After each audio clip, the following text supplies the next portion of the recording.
네, 지금부터는 LH 투기 의혹에 대해 국회 국토교통위원회 소속 위원들을 차례로 연결해서 견해를 들어보도록 하겠습니다. 먼저 박상혁 더불어민주당 의원 연결돼 있습니다. 안녕하세요.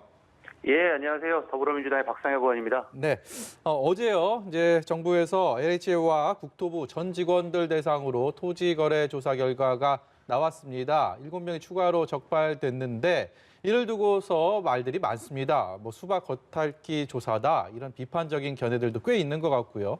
이 조사 결과 어떻게 보고 계십니까? 예, 뭐 여러 가지 평가가 있는 것으로 알고 있는데요. 근데 좀 정확하게 이번 조사의 좀 경위를 알게 되면 이 의미를 좀 정확히 알 수 있을 것이라고 생각합니다. 처음에 그 시민단체의 제보에 의해서 LH 직원들의 투기 의혹이 발생되지 않았습니까? 네. 예, 그리고 나서 그러면은 이 외에도 연루된 사람이 얼마나 있는지 빨리 좀 조사를 해보자라는 것들이 국민들의 여러 같은 열망이었고요. 그런 의미에서 신속하게 조사를 하기 위해서 먼저 국토부와 LH 직원들 본인들에 대해서 한 14,000명 정도가 됩니다. 네. 이분들에 대해서 조사를 하려면 개인정보법상 본인들의 동의를 받아야 됩니다. 그래서 동의를 받고 나서 조사를 하게 되었고 그 결과 어제 발표를 했는데 총 169명이 뭐 이상 거래가 있었다고 파악이 됐습니다. 그 중에서 보면 네. 상속이라든지 2010년 이전에 매입한 사람이 3명, 그리고 토지가 아닌 주택을 갖고 있는 사람이 한 144명인데요. 이 사람들 같은 경우는 기존 시가지 내에 주택을 갖고 있기 때문에 이분들에 대해서는 조사단에서 수사 참고 자료로 수사본부에 넘긴 것이고, 최종적으로 의심되는 사람 20명에 대해서 네. 이렇게 결과가 나와서 어제 발표를 하게 된 것이니까 이 경위를 알게 되면 어떻게 조사가 이루어지는 것이 알게 되고요. 이것으로 그치는 것이 아니라 다음으로 공기업이라든지 그 다음에 지자체 공무원들에 대한 2차 조사가 또 진행될 거고, 네. 또한 많은 분들이 누가 본인 명의로 할 것이냐 이렇게 얘기를 하시잖아요. 그래서 그 부분과 관련되어서는 배우자나 직계 존비속에 대해서는 우리가 한 10만 명 정도가 됩니다. 굉장히 많은 숫자인데 이거는 경찰청 특별수사본부에서 진행될 예정이기 때문에 이렇게 차근차근 단계를 밟아서 진행되고 있다라는 말씀을 드립니다. 그래서 예. 이것이 수박 겉핥기식이거나 굉장히 뭐 문제가 있다는 것이 아니라 지금 진행된 상황에 따라서 맞추어서 진행되고 있다. 이렇게 좀 말씀을 드리는 것이 정확하다고 저는 생각합니다. 네. 네, 김태년 민주당 대표 권한대행도 이제 국회의원 전원에 대한 부동산 전수조사를 하자라고 했고, 김종인 국민의힘 비대위원장 역시 이제 수용 의사를 밝힌 상황이긴 합니다. 공감대가 형성이 되긴 했습니다만 지금 글쎄요, 여야 원내 지도부 회동에서는 다소 좀 이견을 보이는 모습인데 이 전수조사 어떻게 좀 진행이 될 거라고 보시는지요? 저는 굉장히 오늘 그 원내대표 회담을 하고 나서 쉽게 이 문제가 결정이 될 거라고 생각했습니다.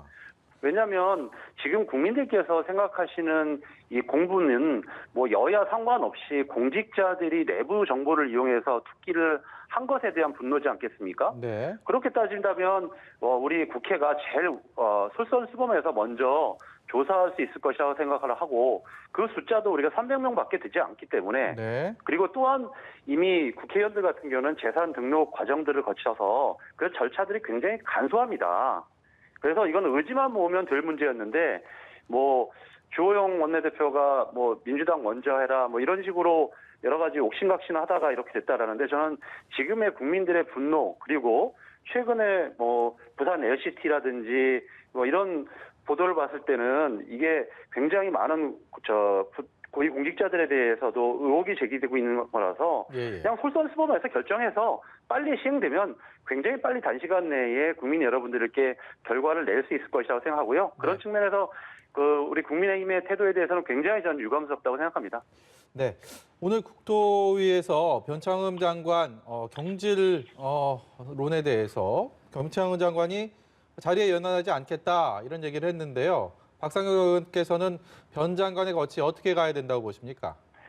예, 지난 현안 질의 때도 그렇고 오늘 오전에도 국토위가 있었습니다만 변 장관도 그런 문제들에 대해서 자기가 재임 중에 이런 관리 책임을 하지 못한 부분들, 감독하지 못한 부분에 대해서는 명확히 사과를 했고, 자신의 자리에 연연하지 않겠다고도 얘기를 했습니다. 그리고 어제 총리도 그런 취지에서 책임으로부터 자유로울 수 없다 이렇게 말씀을 하셨는데요. 저는 이렇게 생각합니다. 변 장관이 이 사건이 나자마자 바로 사퇴를 했으면 또는 뭐 경질을 했으면 굉장히 무책임하다 이런 또 오히려 그런 비판을 받을 수 있을 거라고 생각이 들고요. 네. 지금 오히려 우리가 지금 봐야 할 게 뭐가 중요하냐면 신속한 조사, 수사 그리고 명확한 대책 마련 이게 국민들이 원하는 것이지 않겠습니까? 네. 그래서 이런 과정 속에서 책임질 일이 있다면 그 본인도 잘 판단하고 또 여러 가지 의견도 수렴하고 정부에서 수렴하지 않을까 이렇게 저는 생각을 하고요.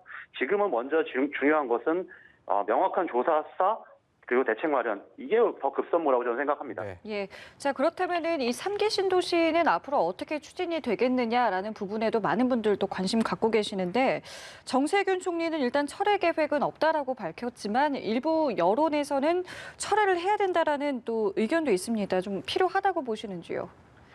예, 정말 이 LH 직원 투기 문제로 신뢰가 하락한 것에 대해서는 다시 한번 좀 송구하고 유감스럽다는 말씀을 드려야 될 것 같고요. 그런 신뢰도 하락 때문에 이렇게 철회해야 된다라는 그런 여론도 있고 그래서 불신이 높아지고 있다라고 생각합니다. 그러나 우리가 이사 대책 발표 전까지만 해도 공급이 굉장히 문제다라고 해서 여러 가지 여야 상관없이 문제 제기를 하지 않았습니까? 네. 그런데 지금 다시 그동안 추진되어 왔던 3기 신도시를 철회하게 된다면 더 큰 혼란에 빠질 수밖에 저는 없다고 생각을 하고요. 지금 문제는 아까도 말씀드렸던 것처럼 차분하게 조사, 수사 그리고 대책 마련하는 것과 함께 또 병행해서 신도시 정책을 차분하고 꾸준하게 진행하는 것. 저는 그런 의미에서 이사 대책 후속의 입법도 예. 여야가 좀 지혜를 모아서 가는 게 더 중요하다고 생각을 합니다. 네. 박상혁 의원 말씀은 여기까지 듣도록 하겠습니다. 고맙습니다. 감사합니다. 예, 감사합니다. 네, 지금까지 민주당 국토교통위원인 박상혁 의원이었고요.